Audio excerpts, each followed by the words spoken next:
Hello everyone, welcome back. इस video में हम डिस्कस करेंगे मनी से रिलेटेड एक बहुत ही इंपॉर्टेंट कंसेप्ट जिस पर अक्सर लोगों को कंफ्यूजन रहता है, that is face value and intrinsic value of money.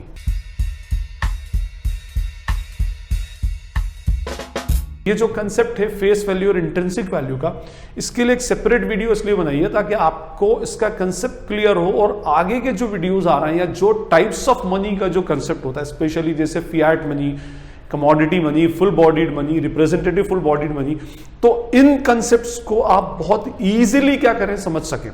तो उन कंसेप्ट्स को समझने के लिए आपको मनी की इंट्रिंसिक वैल्यू और मनी की फेस वैल्यू का कंसेप्ट क्लियर होना जरूरी है। ठीक है, तो देखिए हमारे पास दो टाइप की वैल्यूज होती हैं। First is the face value of money and second is the intrinsic value of money, है ना।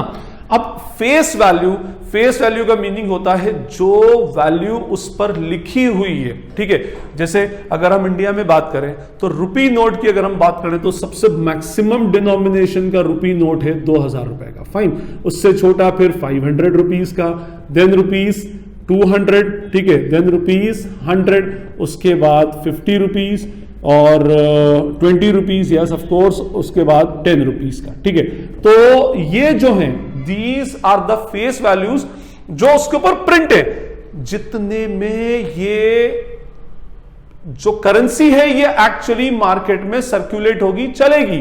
ठीक है ना, तो वो जो उसके ऊपर लिखा हुआ है that is called the face value. और ये एक्चुअली इसकी वर्थ शो करती है।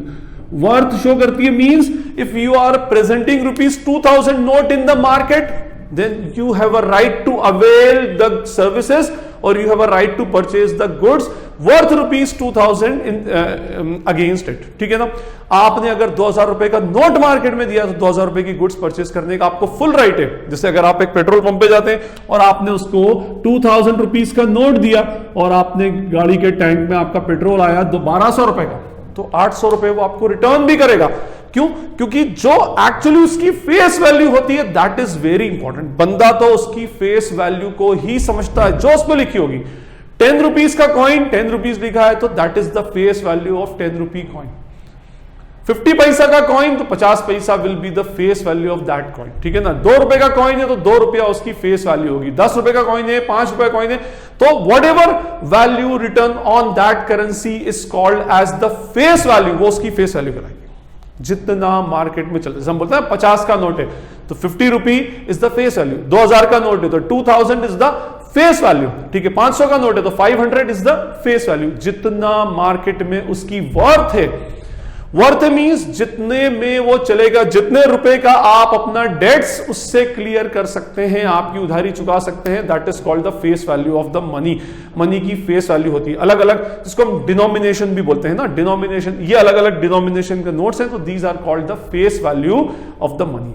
Now we will talk about the intrinsic value. Intrinsic value का आज के सिनेरियो में कंसेप्ट तो नियर अबाउट खत्म ही हो चुका है, बट स्टिल देखो, इंट्रिंसिक वैल्यू का मीनिंग होता है जिस पर्टिकुलर आइटम से, जिस पर्टिकुलर कमोडिटी से, मेटल से, पेपर से या जिससे भी बना है उसकी एक्चुअली वर्थ क्या है। जैसे अगर मैं पाऊं कि भाई 2000 रुपीज का नोट है, कहने को तो वो कागज का टुकड़ा है ना, और उस कागज टुकड़े की ओवरऑल कॉस्ट मान लो 3 रुपीज समथिंग आती है, एग्जैक्ट मुझे नहीं पता, 3 रुपीज 63 पैसा है। मींस जो 1-2000 का नोट आपके पास छपकर आ रहा है तो उसकी वैल्यू जो है, उसकी जो प्रिंटिंग कॉस्ट है, पेपर कॉस्ट, प्रिंटिंग कॉस्ट, आपके हाथ में आने तक की जो ओवरऑल कॉस्ट है दैट इज ₹3.63। मींस जो 2000 रुपया उसके ऊपर फेस वैल्यू लिखी है तो that is face value, market में चलेगा वो 2000 रुपए में ही, लेकिन उसको छापने की, उसको बनाने की और उसके पीछे जो मटीरियल उसके अंदर लगा एक्चुअली उसकी टोटल वैल्यू ₹3.63। इसी तरह से 500 रुपए के ऊपर 2.5 रुपया या कुछ इस तरह से होगा इसमें। अच्छा, ये जो इंट्रिंसिक वैल्यू का कंसेप्ट है एक्चुअली ये पेपर करेंसी के अंदर वर्क नहीं करता। ये इंट्रिंसिक वैल्यू का जो कंसेप्ट है actually it was important in the commodity money as well as the metallic money. जैसे भाई मान लें कि पहले के जमाने में गोल्ड कॉइन्स चलते थे, है ना, और silver coins were in fashion. तो जब गोल्ड कॉइन और सिल्वर कॉइन फैशन में होते थे तो अगर आपने किसी को गोल्ड कॉइन दिया तो वो गोल्ड कॉइन की वैल्यू उसके मेटल की वैल्यू के ऊपर डिपेंड करती थी। जैसे अगर हम मान लें कि गोल्ड कॉइन अगर मान लो 1 ग्राम का है तो अब ये 1 ग्राम की वैल्यू रखता है।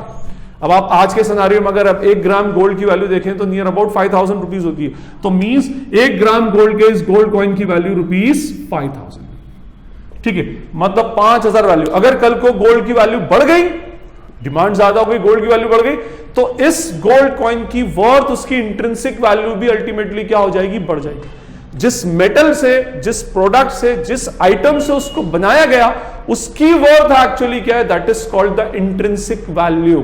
जैसे इस गोल्ड कॉइन को आप मार्केट में कॉइन के फॉर्म में मत चलाओ, इसको मोल्ड कराकर आप इसकी ज्वेलरी बना लो, हो सकता है, तो उससे क्या होगा, 1 ग्राम ज्वेलरी बन जाएगी, उसकी वैल्यू 1000 रुपीज हो जाएगी। जैसे आप करते हैं ना कि भाई आपके पास एक रॉ फॉर्म में मेटल गोल्ड रखा हुआ है ना, मान लो 50 ग्राम्स गोल्ड है। अब ये 50 ग्राम्स का आपके पास एक गोल्ड बिस्किट है, और इस गोल्ड बिस्किट को आप लेकर जाओगे ज्वेलर के पास और बोलोगे कि भाई इसके बदले में मुझे ज्वेलरी बना के दे दो, तो वो क्या करेगा, इस गोल्ड बिस्किट को ले लेगा, है ना, और उसकी वैल्यू आपको बताएगा, और उसके बदले में फिर आपको उतनी ही वैल्यू की क्या करेगा, ज्वेलरी आपको दे देगा। तो इसका मीनिंग ये हुआ कि इस मेटल की अपनी कुछ वर्थ है, उस मेटल की भी खुद की भी कोई कीमत है। तो जिस मेटल से वो करेंसी एक्चुअली बनी हुई है, जिस मेटल से वो मनी एक्चुअली बना हुआ है, मोल्ड किया हुआ है, उस मेटल की क्या वैल्यू है, that is called the intrinsic value of the money. Money की वो इंट्रिंसिक वैल्यू होगी। जैसे हम मान लें कि 10 रुपए का कॉइन है ना, अब ये 10 रुपए के कॉइन की मान लें उसके अंदर मेटल की और उसको मोल्ड करने की और उसके ट्रांसपोर्टेशन की ओवरऑल कॉस्ट मान लें ₹8 या ₹15 ज्यादा भी है, चलो मान लो उसके अंदर, तो ये इसकी इंट्रिंसिक वैल्यू कहलाएगी। ठीक है ना।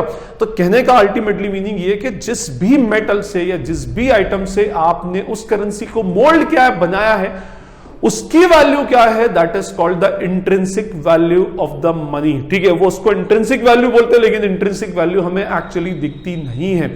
ठीक है, और पेपर करेंसी की तो देखा जाए तो कोई इंट्रिंसिक वैल्यू होती भी नहीं है। ठीक है, फाइन। कहने का मीनिंग ये कि जो उसके ऊपर लिखा हुआ है, जो भी उसके ऊपर डिनोमिनेशन प्रिंटेड है, that is called the face value of money. और जिस मेटल से उसको बनाया गया है, कोई भी, अगर स्पेशली ये कॉइन के फॉर्म में होता है, तो जिस भी मेटल से उसको बनाया गया, उस मेटल की वैल्यू क्या है, उस मेटल की वर्थ क्या है, that is called the intrinsic value of the money.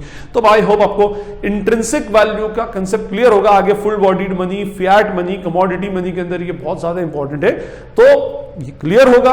Still, if you feel any query, any doubt, you can ask in the comment section. This is Najeeb Hashmi signing off from Commerce Solution. Thank you.